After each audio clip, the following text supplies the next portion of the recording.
अथ श्री दामोदर अष्टकाम्।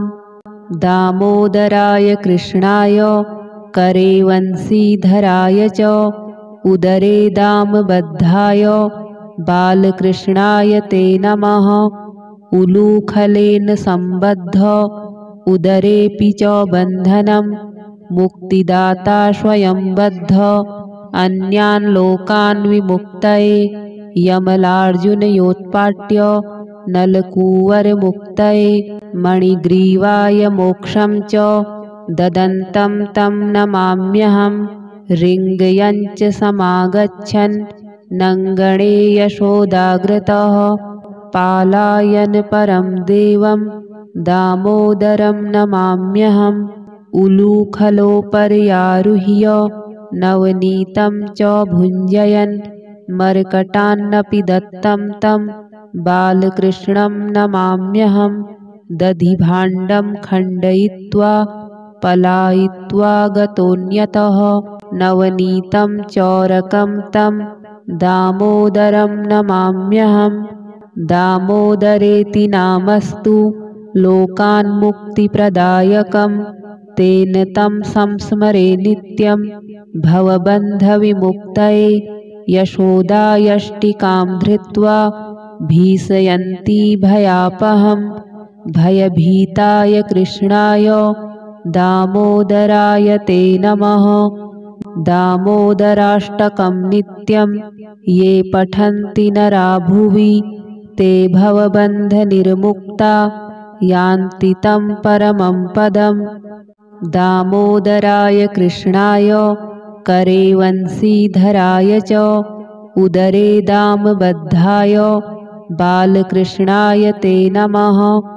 उलूखलेन सम्बद्ध उदरेऽपि च बन्धनं मुक्तिदाता स्वयं बद्ध अन्यान् लोकान् विमुक्तये यमलार्जुनयोत्पाट्य नलकूवरमुक्तये मणिग्रीवाय मोक्षं च ददन्तं तं नमाम्यहम्। ऋङ्गयञ्च समागच्छन् नङ्गणे यशोदाग्रतः पालायन परं देवं दामोदरं नमाम्यहम्।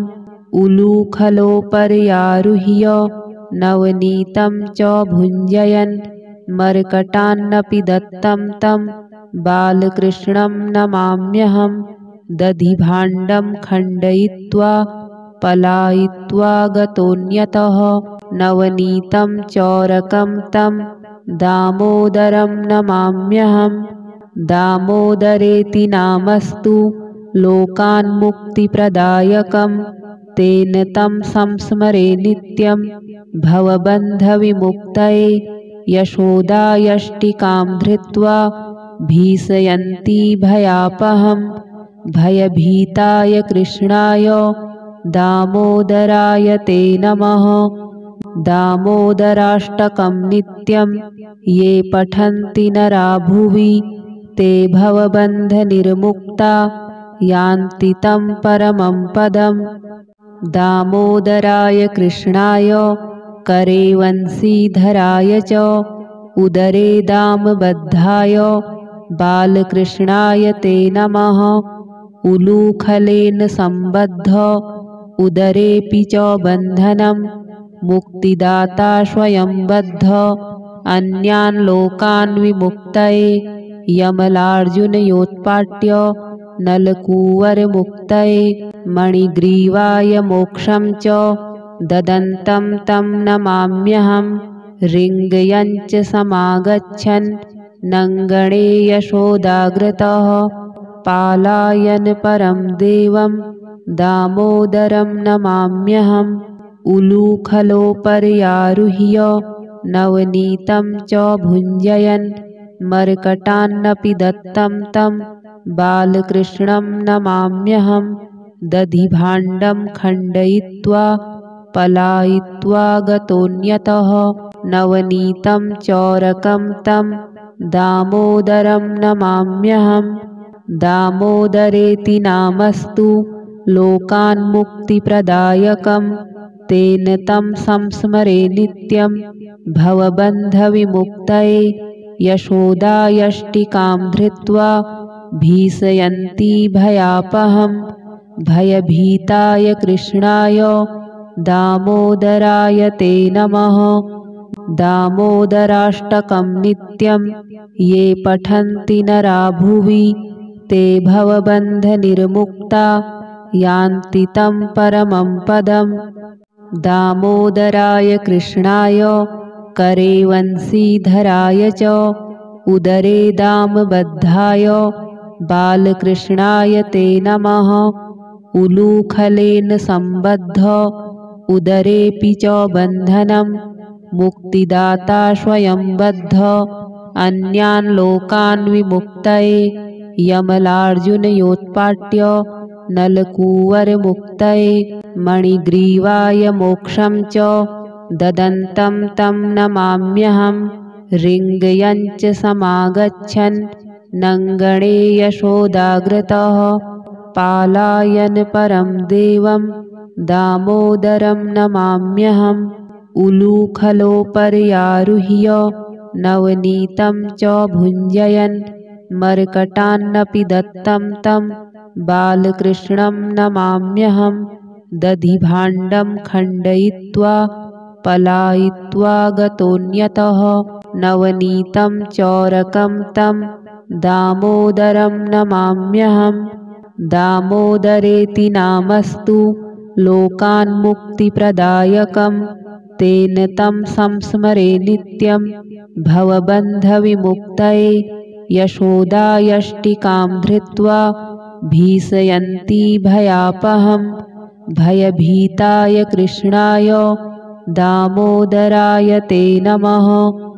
दामोदराष्टकं नित्यं ये पठन्ति नरा भुवि ते भवबन्धनिर्मुक्ता यान्ति तं परमं पदम्।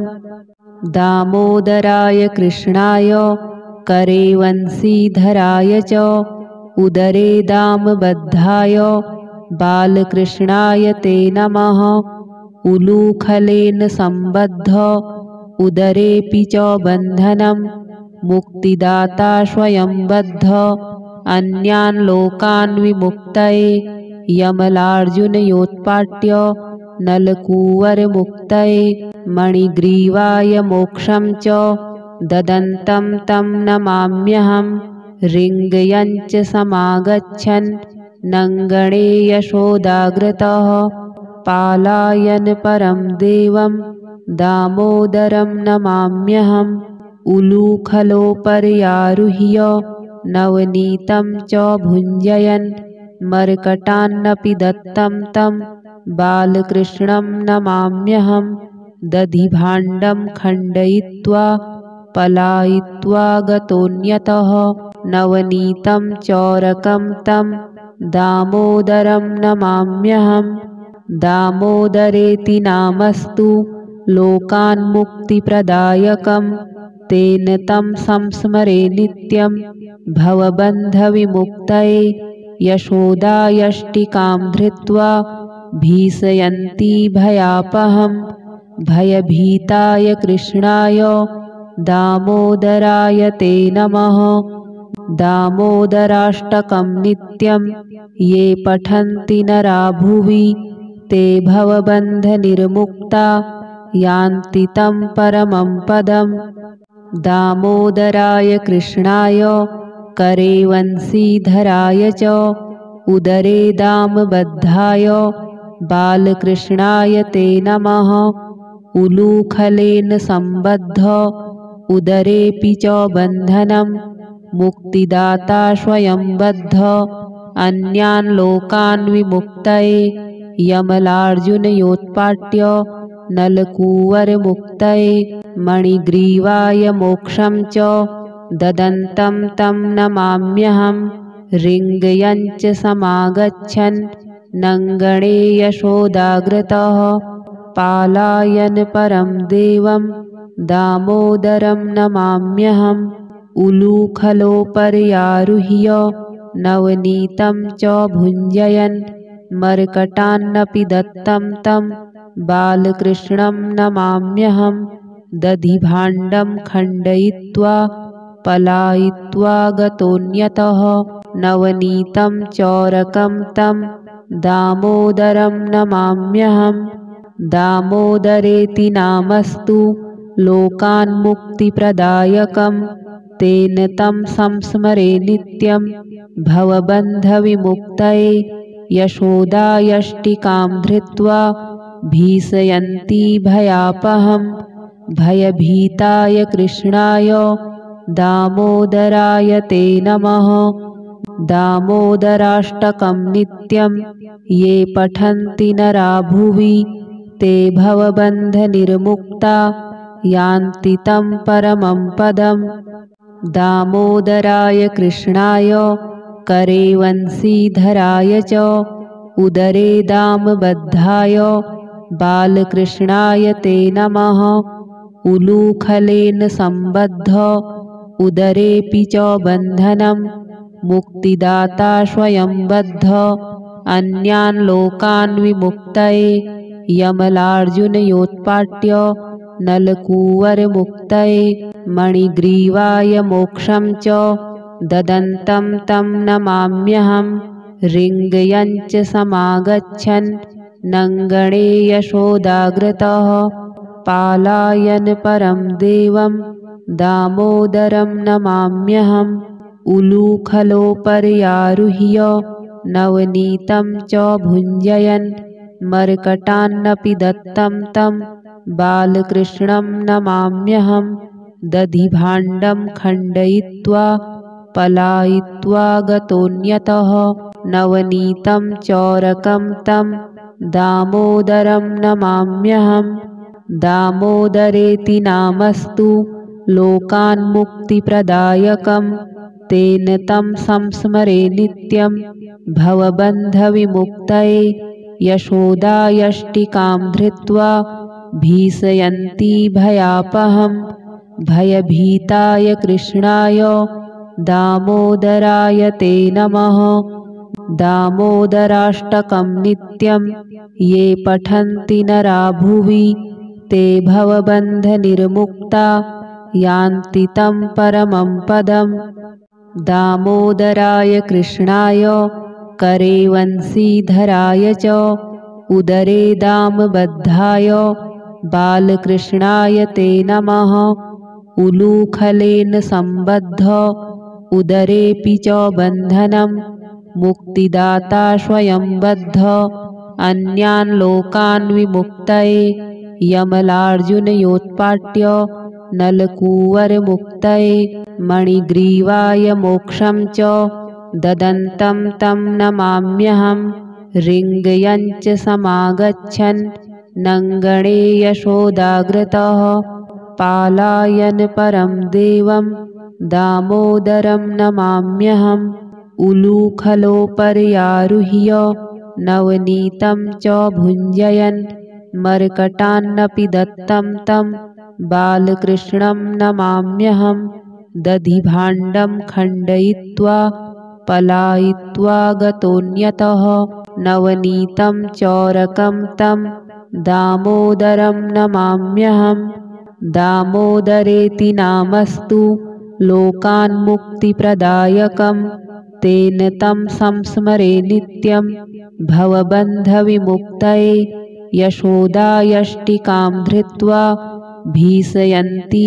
भयापहं भयभीताय कृष्णाय दामोदराय ते नमः दामोदराष्टकं नित्यं ये पठन्ति नरा भुवि ते भवबन्धनिर्मुक्ता यान्ति तं परमं पदम् दामोदराय कृष्णाय करे वंशीधराय च उदरे दामबद्धाय बालकृष्णाय ते नमः उलूखलेन सम्बद्ध उदरेऽपि च बन्धनं मुक्तिदाता स्वयं बद्ध अन्यान् लोकान् विमुक्तये यमलार्जुनयोत्पाट्य नलकूवरमुक्तये मणिग्रीवाय मोक्षं च ददन्तं तं नमाम्यहं रिङ्गयञ्च समागच्छन् नङ्गणे यशोदाग्रतः पालायनपरं देवं दामोदरं नमाम्यहम् उलूखलोपर्यारुह्य नवनीतं च भुञ्जयन् मर्कटान्नपि दत्तं तं बालकृष्णं नमाम्यहम् दधिभाण्डं खण्डयित्वा पलायित्वा गतोऽन्यतः नवनीतं चोरकं तं दामोदरं नमाम्यहम् दामोदरेति नामस्तु लोकान्मुक्तिप्रदायकं तेन तं संस्मरे नित्यं भवबन्धविमुक्तये यशोदायष्टिकां धृत्वा भीषयन्ती भयापहं भयभीताय कृष्णाय दामोदराय ते नमः दामोदराष्टकं नित्यं ये पठन्ति नरा भुवि ते भवबन्धनिर्मुक्ता यान्ति तं परमं पदम् दामोदराय कृष्णाय करे वंशीधराय च उदरे दामबद्धाय बालकृष्णाय ते नमः उलूखलेन सम्बद्ध उदरेऽपि च बन्धनं मुक्तिदाता स्वयं बद्ध अन्यान् लोकान् विमुक्तये यमलार्जुनयोत्पाट्य नलकूवरमुक्तये मणिग्रीवाय मोक्षं च ददन्तं तं नमाम्यहम् रिङ्गयञ्च समागच्छन् नङ्गणे यशोदाग्रतः पालायनपरं देवं दामोदरं नमाम्यहम् उलूखलोपर्यारुह्य नवनीतं च भुञ्जयन् मर्कटान्नपि दत्तं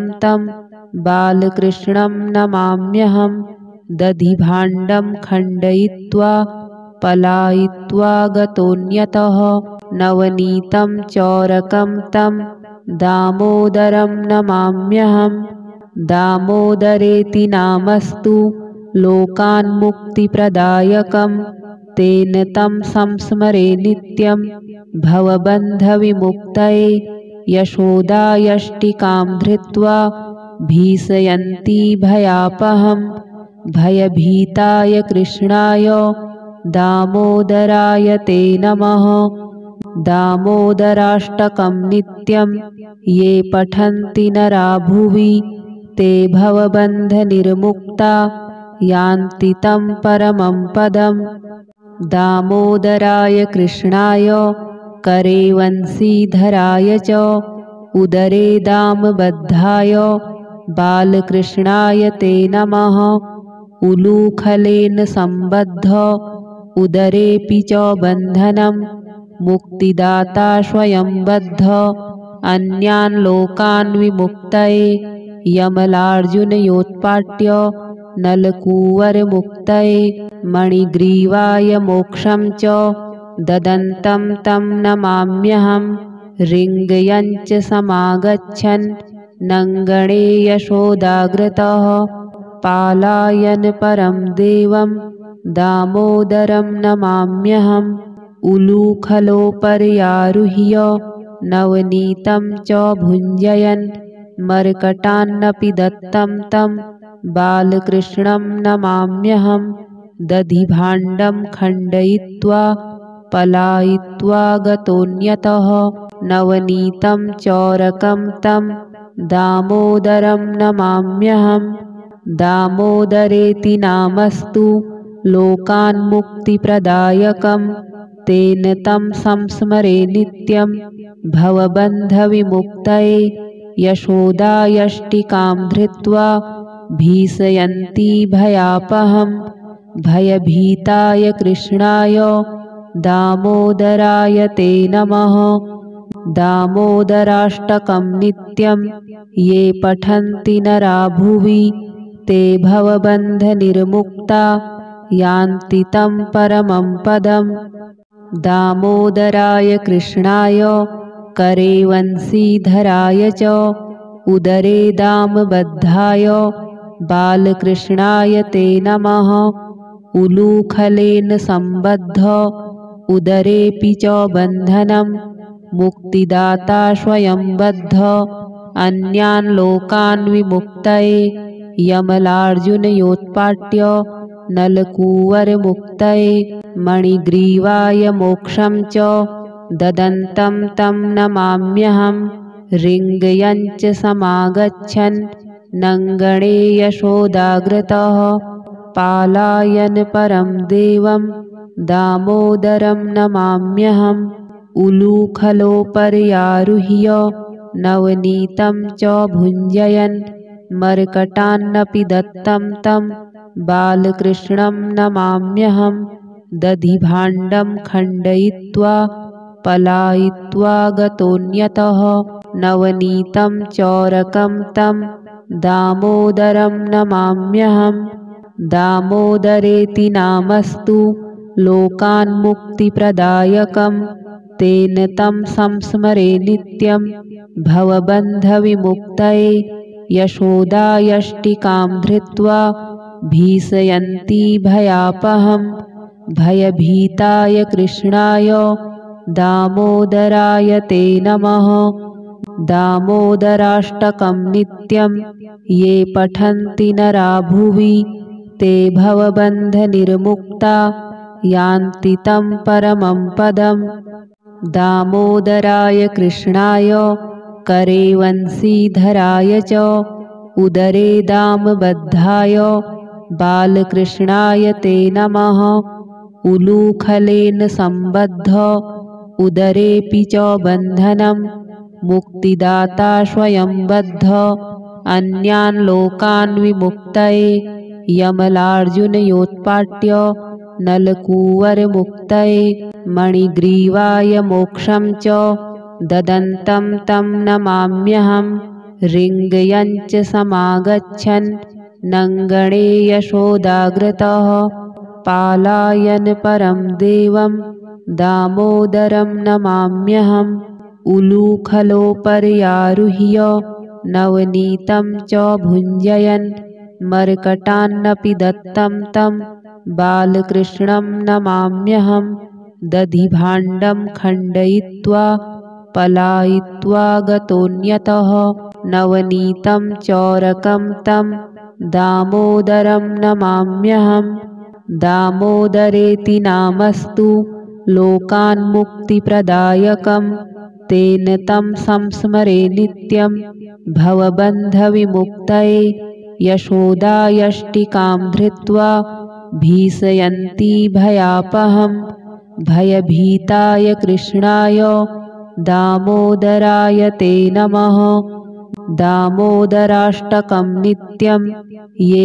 पठन्ति नरा भुवि ते भवबन्धनिर्मुक्ता यान्ति तं परमं पदम् दामोदराय कृष्णाय करे वंशीधराय च उदरे दामबद्धाय बालकृष्णाय ते नमः उलूखलेन सम्बद्ध उदरेऽपि च बन्धनं मुक्तिदाता स्वयं बद्ध अन्यान् लोकान् विमुक्तये यमलार्जुनयोत्पाट्य नलकूवरमुक्तये मणिग्रीवाय मोक्षं च ददन्तं तं नमाम्यहं ऋङ्गयञ्च समागच्छन् नङ्गणे यशोदाग्रतः पालायन् परं देवं दामोदरं नमाम्यहम् उलूखलोपर्यारुह्य नवनीतं च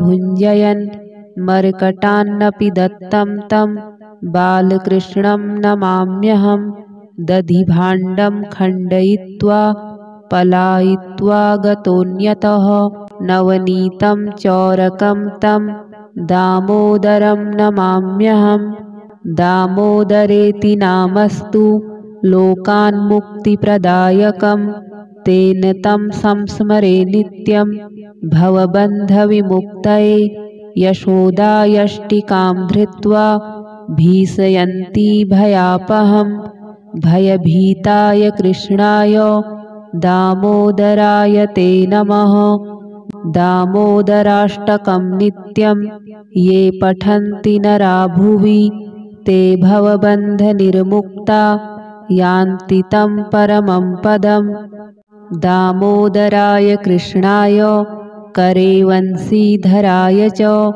उदरे दामबद्धाय बालकृष्णाय ते नमः।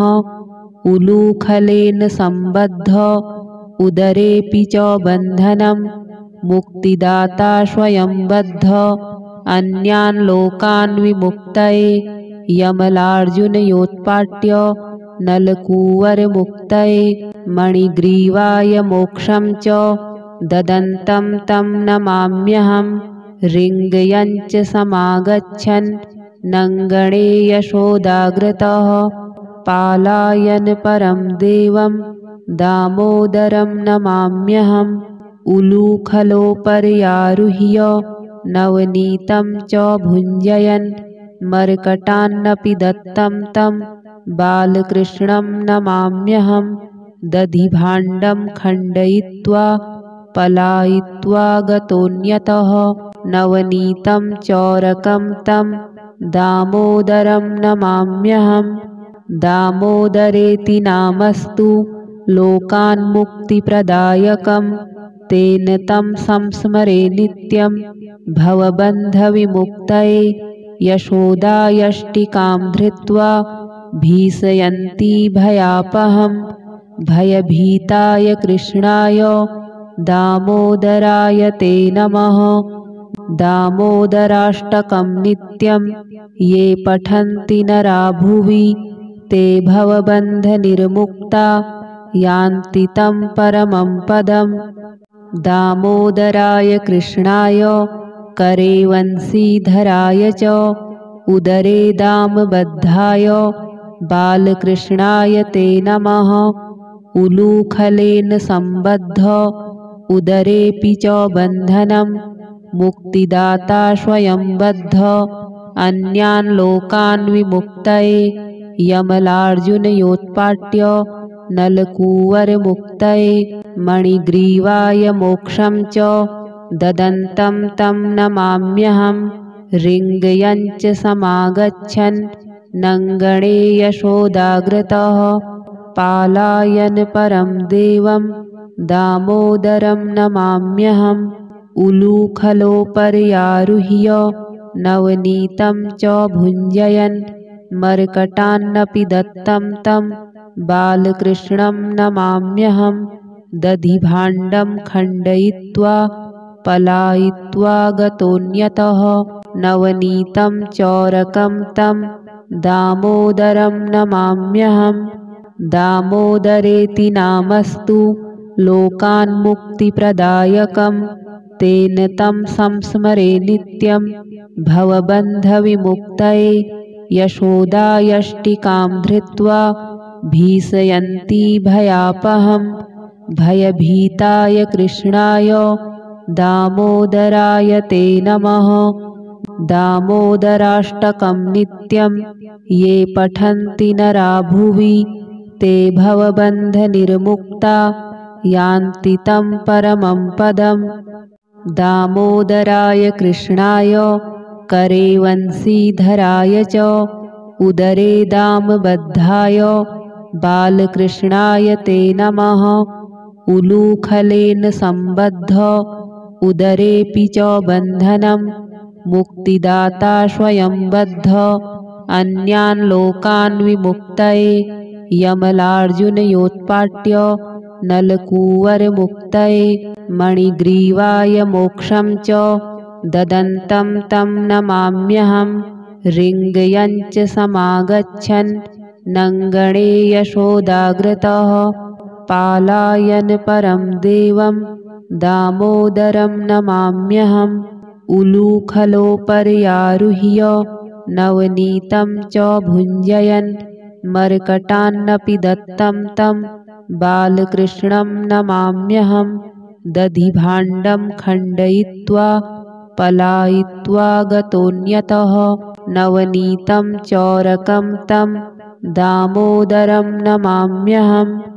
दामोदरेति नामस्तु लोकान्मुक्तिप्रदायकं तेन तं संस्मरे नित्यं भवबन्धविमुक्तये। यशोदायष्टिकां धृत्वा भीषयन्ती भयापहं भयभीताय कृष्णाय दामोदराय ते नमः।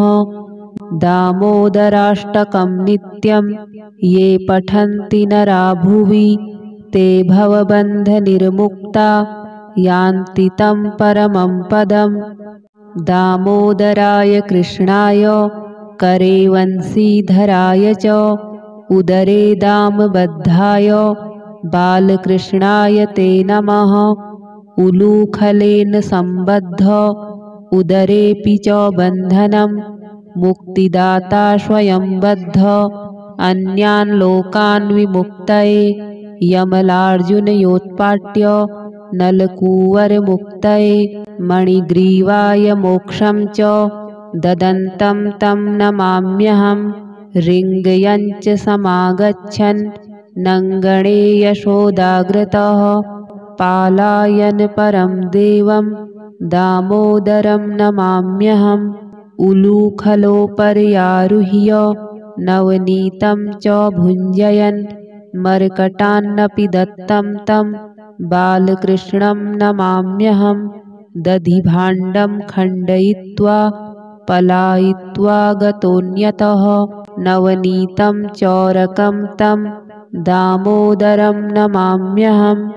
दामोदरेति नामस्तु लोकान्मुक्तिप्रदायकं तेन तं संस्मरे नित्यं भवबन्धविमुक्तये। यशोदायष्टिकां धृत्वा भीषयन्ती भयापहं भयभीताय कृष्णाय दामोदराय ते नमः। दामोदराष्टकं नित्यं ये पठन्ति नरा भुवि ते भवबन्धनिर्मुक्ता यान्ति तं परमं पदम्। दामोदराय कृष्णाय करे वंशीधराय च उदरे दामबद्धाय बालकृष्णाय ते नमः।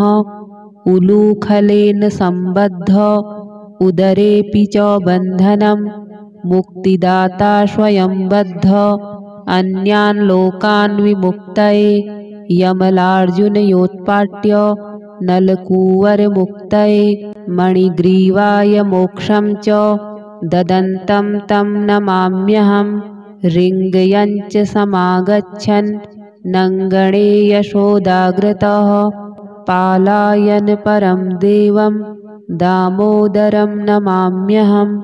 उलूखलोपर्यारुह्य नवनीतं च भुञ्जयन् मर्कटान्नपि दत्तं तं बालकृष्णं नमाम्यहम्।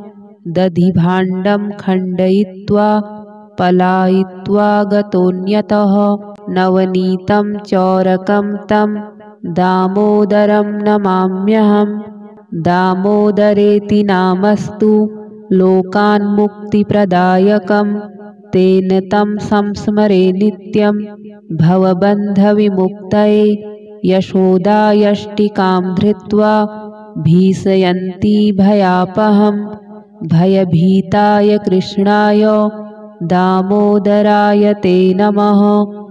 दामोदराष्टकं नित्यं ये पठन्ति नरा भुवि ते भवबन्धनिर्मुक्ता यान्ति तं परमं पदम्। दामोदराय कृष्णाय करे वंशीधराय च उदरे दामबद्धाय बालकृष्णाय ते नमः। उलूखलेन सम्बद्ध उदरेऽपि च बन्धनं मुक्तिदाता स्वयं बद्ध अन्यान् लोकान् विमुक्तये यमलार्जुनयोत्पाट्य नलकूवरमुक्तये मणिग्रीवाय मोक्षं च ददन्तं तं नमाम्यहम्। ऋङ्गयञ्च समागच्छन् नङ्गणे यशोदाग्रतः पालायन परं देवं दामोदरं नमाम्यहम्। उलूखलोपर्यारुह्य नवनीतं च भुञ्जयन् मर्कटान्नपि दत्तं तं बालकृष्णं नमाम्यहम्। दधिभाण्डं खण्डयित्वा पलायित्वा गतोऽन्यतः नवनीतं चोरकं तं दामोदरं नमाम्यहं। दामोदरेति नामस्तु लोकान्मुक्तिप्रदायकं। तेन तं संस्मरे नित्यं भवबन्धविमुक्तये। यशोदायष्टिकां धृत्वा भीषयन्ती भयापहं। भयभीताय कृष्णाय दामोदराय ते नमः। दामोदराष्टकं नित्यं ये पठन्ति नरा भुवि ते भवबन्धनिर्मुक्ता यान्ति तं परमं पदम्। दामोदराय कृष्णाय करे वंशीधराय च उदरे दामबद्धाय बालकृष्णाय ते नमः। उलूखलेन सम्बद्ध उदरेऽपि च बन्धनं मुक्तिदाता स्वयं बद्ध अन्यान् लोकान् विमुक्तये। यमलार्जुनयोत्पाट्य नलकूवरमुक्तये मणिग्रीवाय मोक्षं च ददन्तं तं नमाम्यहं। ऋङ्गयञ्च समागच्छन् नङ्गणे यशोदाग्रतः पालायन् परं देवं दामोदरं नमाम्यहम्। उलूखलोपर्यारुह्य नवनीतं च भुञ्जयन् मर्कटान्नपि दत्तं तं बालकृष्णं नमाम्यहम्। दधिभाण्डं खण्डयित्वा पलायित्वा गतोऽन्यतः नवनीतं चोरकं तं दामोदरं नमाम्यहम्। दामोदरेति नामस्तु लोकान्मुक्तिप्रदायकं। तेन तं संस्मरे नित्यं भवबन्धविमुक्तये। यशोदायष्टिकां धृत्वा भीषयन्ती भयापहं। भयभीताय कृष्णाय दामोदराय ते नमः। दामोदराष्टकं नित्यं ये पठन्ति नरा भुवि ते भवबन्धनिर्मुक्ता यान्ति तं परमं पदम्।